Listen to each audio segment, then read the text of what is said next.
Ito guys, ang mga hindi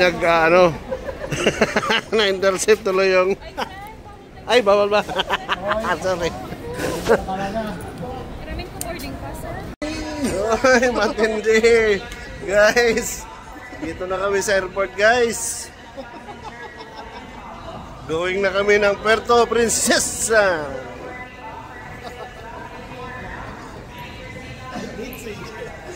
Yuhu! Yung Swiss knife, nadali na.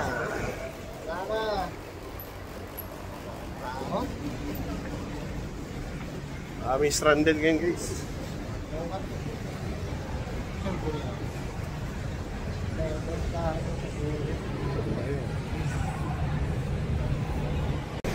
Doon tayo sa unahan, 11 boarding gate.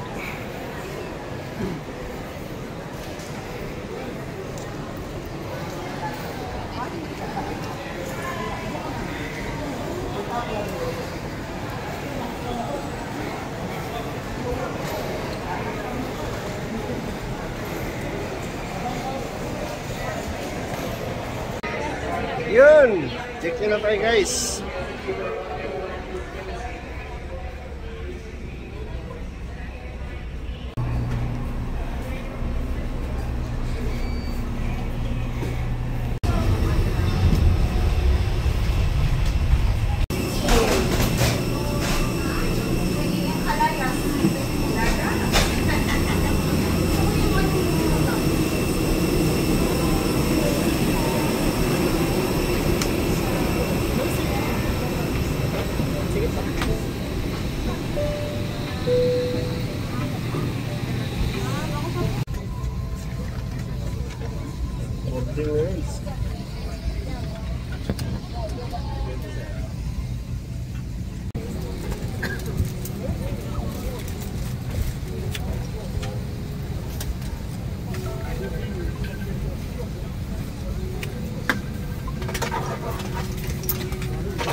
Nagkukumahog guys, nagkukumahog si Musbi.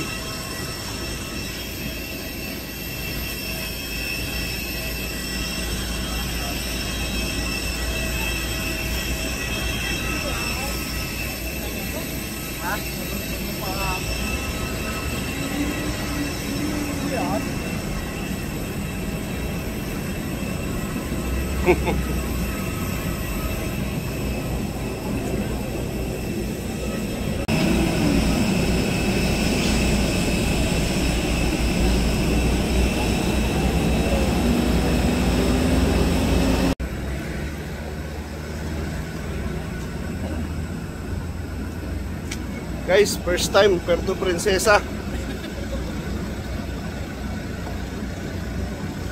Napakasarap ng feeling pag first time, guys.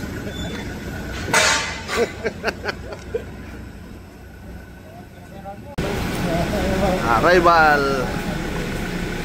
Mystic.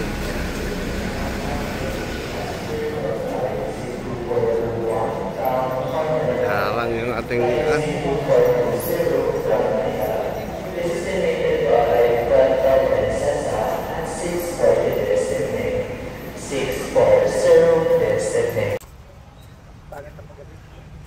guys, nag-start na kaming mag-hike. Palabas sa airport. Ito, sigurado na to.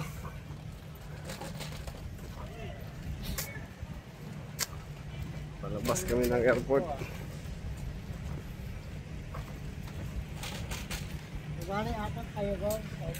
Ha?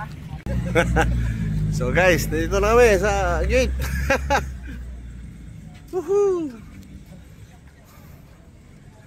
Antay na tayo dito ng tricycle, guys.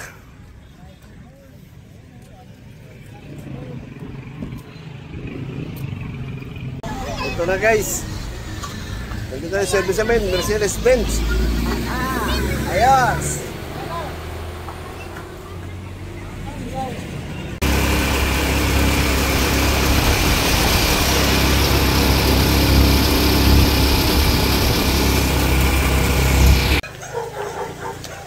So guys, ito, sunduin natin yung mga silong.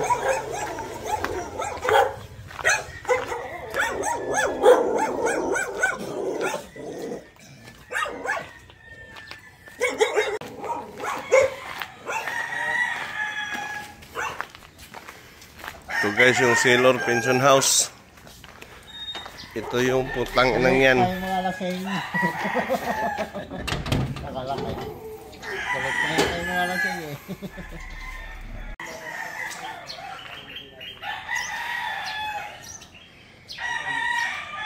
So ito yung pension house, guys, na pinili ng tropa.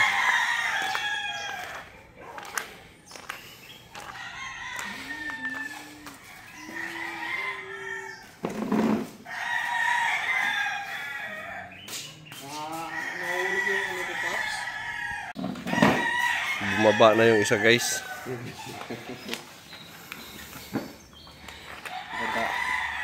Amis ako ngayon sa pormahan ni Papi Bison eh.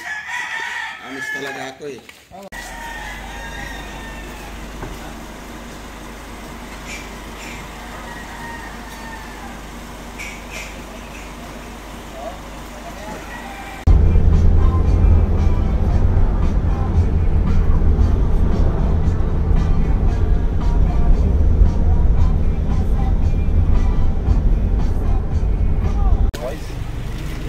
Ay, Quezon! Kinanglan na yatag ang ambulance. Ganun na? Oo. Wait ka.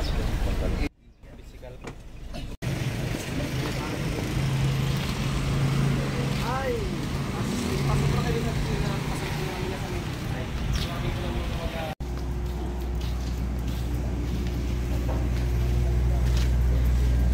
Mantalingahan Protected Landscape.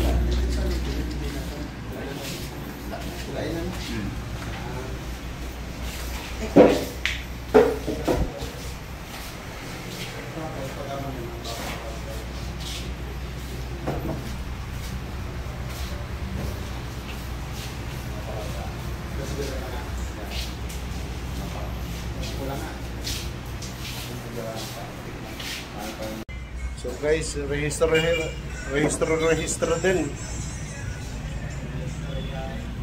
Dito magkakaroon ng orientation. 1,457, 5 munisipyo siya sa kumpanya. So kaya ngayon, aakyat kayo bukas, aakyat kayo sa Rizal, ang baba niya sa kabilang munisipyo na. So, sa Manis. Sa huling paraiso ng Pilipinas matatagpuan ng Mount Mantalingahan Protected Landscape o MMPL.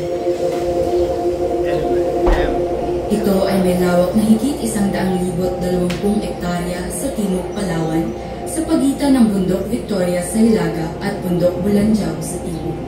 Ito rin ang pinakamataas na tulugtog sa buong lalawigan na may taas na 2,086 na metro.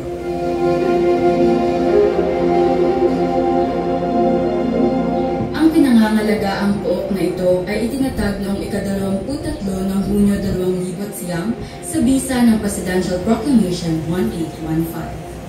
Ang dating pangalan ko ng Mantian, ano po, Bukid Malno po. Kaya po sa tinawag na Bukid Malno. Dahil kung tingnan mo siya sa malayo, makinis. May isa pa kaming tawag namin na Kabatangan. Kasi tinawag na Kabatangan dahil daming bundok na parang nakabalagbag. Kaya kung tingnan mo dito sa malayo, parang maraming kahoy na nakabalagbag. Ang DENR sa pamamagitan ng Provincial Environment and Natural Resources Office of Penro ang pangunahing ahensya para sa proteksyon ng Mount Matalingan Protected Landscape o MMPL. Katuwang ng Penro ang Community Environment and Natural Resources Office ng Brooks Point at Quezon at ang Protected Area Office. Ang MMPL ay pinangangasigwaan ng Protected Area Management Board o PAMB kung saan miyembro nito ang mga punong bayan mula Bataraza, Brooks Point, Sofronio Española, Quezon at Jose Rizal.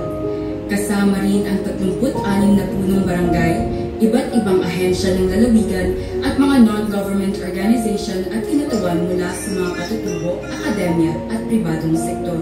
Bago pa man maideklara ang MMPL bilang isang protected area noong taong 2009, ay naging bahagi na mula taong 2004 ang Conservation International Philippines sa pangangalaga ng Mount Mantalingahan.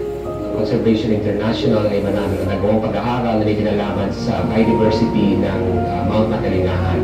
Ginagawa namin ito sa pagtulungan ng maraming partners. Kabilang na dito ang partnership namin sa local government, sa indigenous people, sa civil society groups, at mga academic institution. Kaya siya dapat pangalagaan kasi mayroon siyang importansya. Hindi lamang sa Palawan, hindi lamang sa Pilipinas, kung hindi sa buong mundo. Yung biodiversity ng Mount Mantalingahan, yung ibang-ibang klaseng mga punong kahoy, halaman, mga hayop, insekto, mga ibon, ay beyond compare.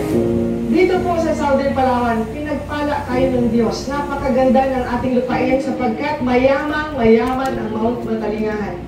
Mula dun sa economic studies na napag-alaman namin na napakalaki pala ng contribution ng Mount Matalingahan sa ekonomiya ng ating bansa dahil sa maraming ecological services na nabibigay ng Mount Matalingahan. Ang aming advokasya at mga kasalukuyang programa ay naglalayong pagtagpuin yung pangangailangan ng mga tao, partikular na ang mga katutubo at saka yung pangangailangan sa pangangalaga ng kalikasan. Kaya po ako nag-tour guide kasi malaking tulong po sa amin kapag may akyat, siyempre may karaming pera, kaya paano katawid din sa kahirapan namin. Yung iba sila sabi na mahirap daw umakyat. Pero sabi ko, okay lang yung thesis natin para naman sa atin yun sa mga anak natin. Napakahalaga na respeto natin ang karapatan ng mga katutubo sapagkat ito lamang ang isa sa mga magiging susi para maging tuloy-tuloy ang pakinabang at pagpapanatili ng ating mayaman, masagana at saka mayabong na protected landscape ng Wala ka dito. Patuloy ang pagpapalakas ng mga ugnayan para sa tuloy-tuloy at organisadong pagprotekta sa Mount Mantalingahan Protected Landscape. Kakanda po kami ng pagpapatrolya upang mamonitor po namin yung mga illegal na gawain dito po sa loob ng Mount Mantalingahan Protected Landscape. Ang dahilan po kung bakit ako nagtrabaho dito upang kapangalagaan po at maprotektahan ang mga kabundukan upang sa sunod po na henerasyon ay makikita man po ng mga mamamayan hindi lang po dito sa bayan ng Rizal kundi sa buong mundo. Kung kaya't noong 2013, ang Mount Matalingahan ay ginawaran ng isang award bilang Best Protected Area with Civil Society Participation. Isa siyang karangalan para sa Mount Matalingahan. Naglaan ang Conservation International ng $1 million endowment fund. Layunin itong makapangalap pa para maabot ang kapital na $3 milyong na magagamit ng PAMB at katuwang ng mga organisasyon sa patuloy na pangangalaga ng Mount Mantalingahan. Tayo mabuhay na masagana, masaya at malusog sa ating mga mamamayan, panatili ang kagandahan at likas na yaman ng ating lalawigan. Upang matugunan po natin ang lubos at pangangalaga ng Mount Matalingahan, Ang kailangan po natin ay ang sama-samang pagkilos ng lahat ng Hey guys, Rizal. Woo! Matindi. Dito na tayo sa Rizal, guys.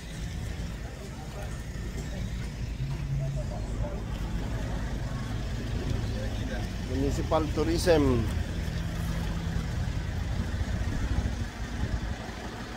Hi guys.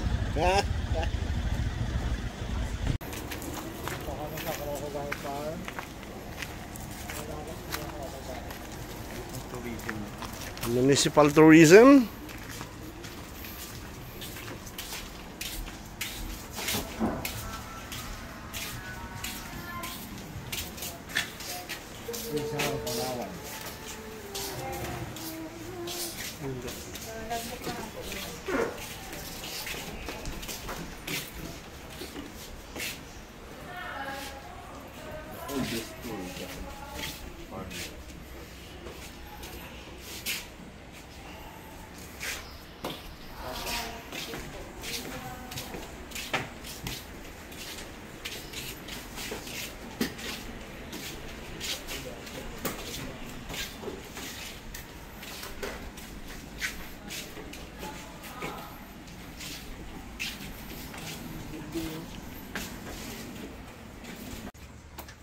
Sino yan?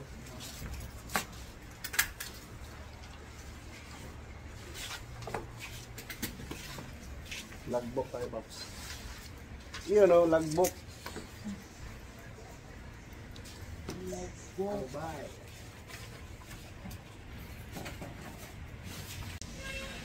So guys, nandito na tayo sa police station.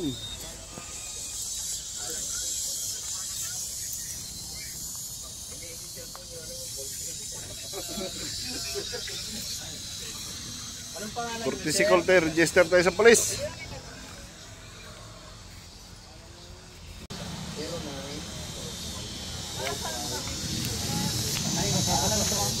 Memories lang para may pagkira permit, pagpunta dito sa Pagdalinahan. Yung driver po, sino? Andyan yung driver. Driver. Ay, di ma'am, hindi ko masasama. Shout out, bro. Guys, last na to.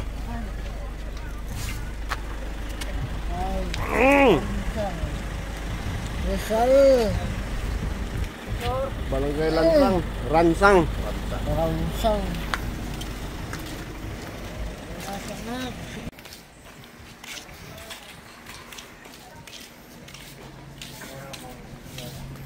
For registration. Saan kayo bracket, sir? Paano kayo? Ako, umusok sila ng malis. Yun o.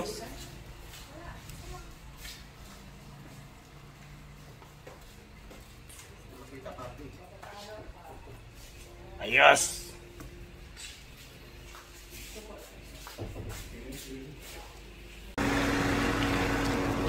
Finally guys, nandito na tayo sa Barangay Ransang. Jump up.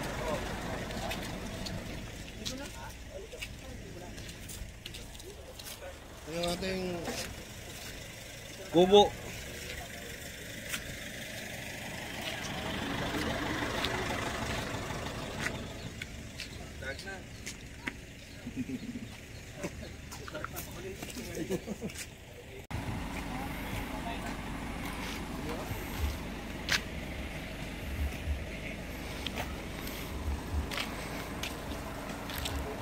So guys, ito yung kubo.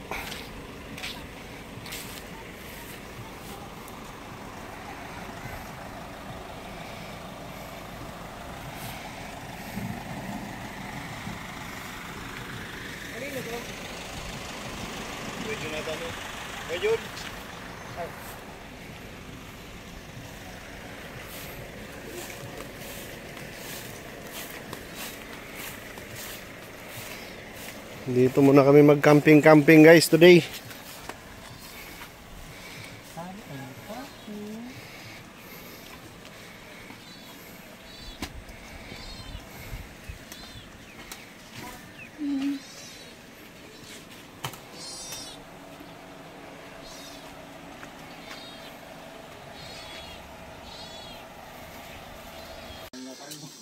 So guys, ito na tayo. Latagan na to, latagan. Ay, nako. Yan, meron tayong nakahamok. May tent tayo guys. Ito yung setup natin ngayon. Alas 6 Gs guys, time check.